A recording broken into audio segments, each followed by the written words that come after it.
altså, det er jo også et af problemerne i kan man sige, Danmarks forhold til EU. Det har jo hele tiden været, at det bliver den der ja-nej-diskussion.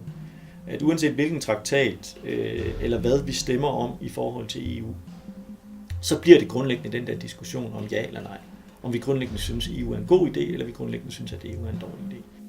Ja, altså man kan sige, meget af det, man har hægtet EU-debatten op på fra det, man kan sige, den gamle ja-lejr, ikke? Det var jo, at EU var det her fredens projekt, den store fortælling om Europa, der overlevede verdenskrigene og er kommet videre.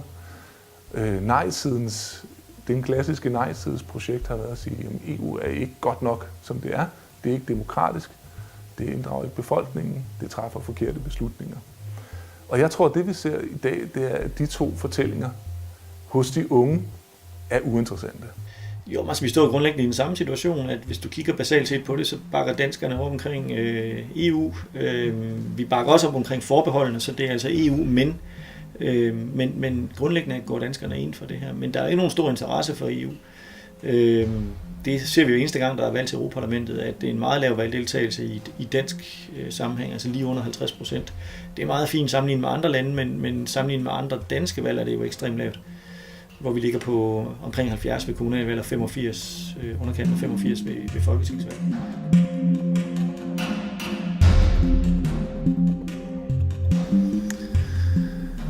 Først og fremmest så synes jeg måske ikke, at man skriver så meget om det, som man burde.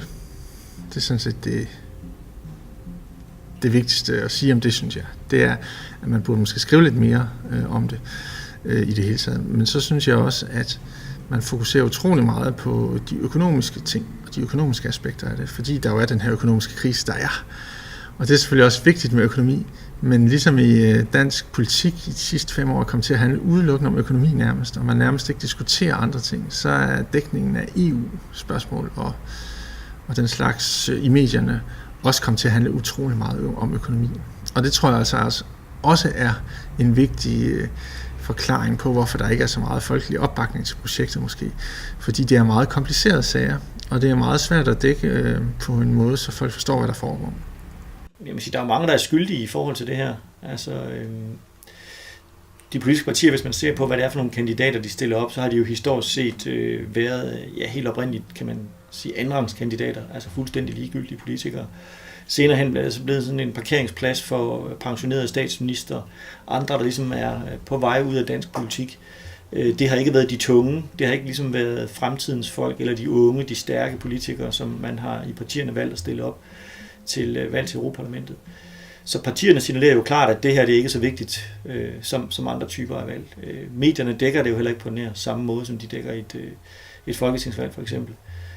De dækker det pligtskyldigt, og der er debatprogrammer i tv og så videre op til valg til Europaparlamentet, men det får slet ikke den der intensive dækning, og den valgkampsstemning, der bliver skabt op til et folketingsvalg, den bliver på ingen måde skabt op til valg til Europaparlamentet.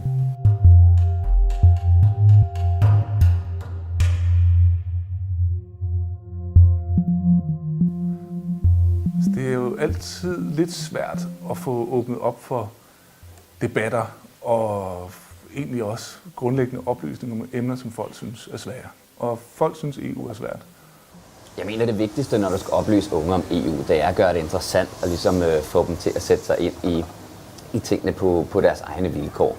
Det nytter ikke kun at snakke om boligbobler i Spanien, eller finanskrise, eller krumme agurker. Du er nødt til ligesom at fortælle ungdommen, jamen hvad er det EU helt konkret gør for din hverdag og for Danmark generelt. Altså hvis danskerne blev bombarderet med informationer omkring, hvad der foregik i EU, alle de politiske kommentatorer sad hver eneste aften og diskuterede, nu gør Merkel det, nu har den franske præsident gjort det, hvad sker der i Portugal, hvad sker der i Grækenland, og også sådan de store linjer i EU, hvad retninger skal vi bevæge os i. Spinprogrammer, hvor man sad og analyserede, hvad det er for nogle udmeldinger, der kommer fra forskellige ledende europæiske politikere. Så tror jeg også, man kunne hjernevaske den danske befolkning til, at det her det er vigtigt og interessant, og også giver os en masse konkret viden.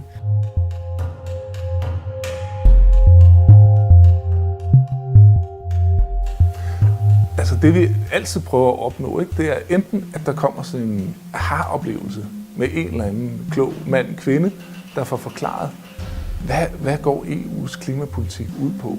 Og den oplevelse, den havde jeg blandt andet, da Martin Lidegaard, før han blev klimaminister, var ude og fortælle lige præcis om EU's klimapolitik, og mere specifikt trafikpolitik. Og det der med at se en fyldt sal af mennesker, der fik forklaret, hvor stor indflydelse har klimapolitikken på EU-plan, på danske forhold. Hvad er det her trafikområde? Hvor vigtigt er det egentlig? Hvad er mulighederne? Hvad bliver der gjort? Hvad er forhindringen? Den der aha-oplevelse, hvor folk kan se, jamen, hvem er det, vi skal have fat i for at gøre noget selv? Hvad er det, problemstillingerne er? Hvad er det, udfordringerne er for at få for eksempel et grønnere trafikpolitik?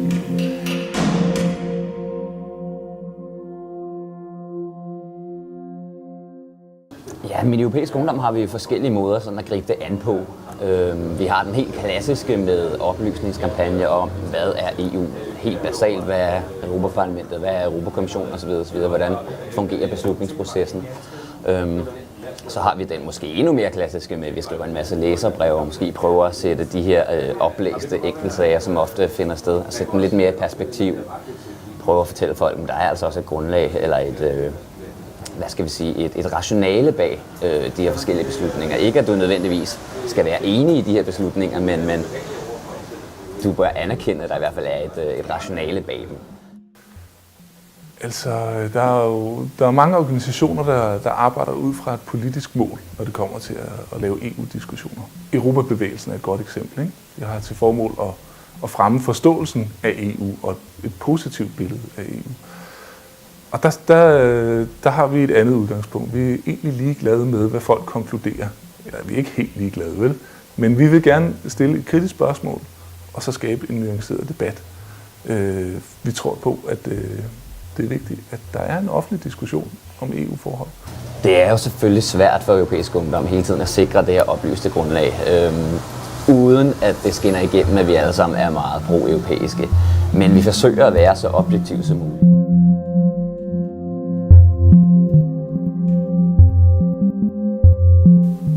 Altså næste år, hvor der er EU-parlamentsvalg, der synes vi, det er vigtigt, at man kan sige, sidste valg, der synes vi, det var vigtigt. Vi har også lavet nogle plakater. Vi synes, det var vigtigt at sige, at demokrati kræver deltagelse. Du må hen og stemme. I år, så der er gået 5 år, hvor krisen har ramt hele Europa, hvor ulemperne ved en ikke-reguleret finansverden har vist sig, hvor problemer med at samarbejde hen over grænserne, for eksempel at yde økonomisk støtte til Grækenland eller Spanien, har vist sig. Det tror jeg netop er nogle af de ting med at få sat andre ting på dagsordenen end kun økonomi og kun tekniske ting. Altså hvis man kan se, at der er nogle konkrete politiske ting, man kan få ud af at være med i EU, og at der kommer nogle diskussioner om miljø og velfærdsstat og retspolitik, og hvad det nu ellers kunne være, så tror jeg, man har meget større chance for at få engageret de unge, end hvis ikke man sætter de ting på dagsordenen. Til næste års Europaparlamentsvalg, der tror jeg, det er rigtig vigtigt at gøre ungdommen opmærksom på, hvor vigtigt det rent faktisk er Europaparlamentet. Med hver eneste traktatændring, der har været de sidste, siden EU opstod, der har parlamentet fået mere og mere magt, der er nu sidestillet med rådet i lovgivningsprocedurerne. Derfor er det rigtig vigtigt at sætte sig ind i de her ting. Jeg synes, det er pudsigt, at deltagelsen til folketingsvalget er så meget højere end til parlamentsvalget, netop fordi, at EU rent faktisk har så stor betydning, som det har. Og så er det jo naturligvis vores job at gå ind og fortælle dem, hvor vigtigt det er. Og så er det politikernes job, og til dels mediernes job, ligesom at fortælle dem, hvad betyder min stemme frem for en stemme på Morten Messerschmidt? Hvad er forskellen på at stemme på Morten Messerschmidt og Jens Rohde? Det er vigtigt at gøre folk opmærksom på det, mener jeg. Og jeg tror heller ikke, folk er helt opmærksomme på, at der er lige så meget politik i EU, som der er herhjemme. Herhjemme bliver debatten jo ofte tit opstillet sådan i nej-siden og ja-siden, men du kan ikke rigtig putte den ind i så skarpe båse dernede, fordi der er lige så store politiske debatter i Europaparlamentet, som der er i Folketinget. Det afspejler den danske politiske diskurs desværre ikke rigtigt, men det er jo så det, jeg håber kommer til at ske i 2014 til parlamentsvalget.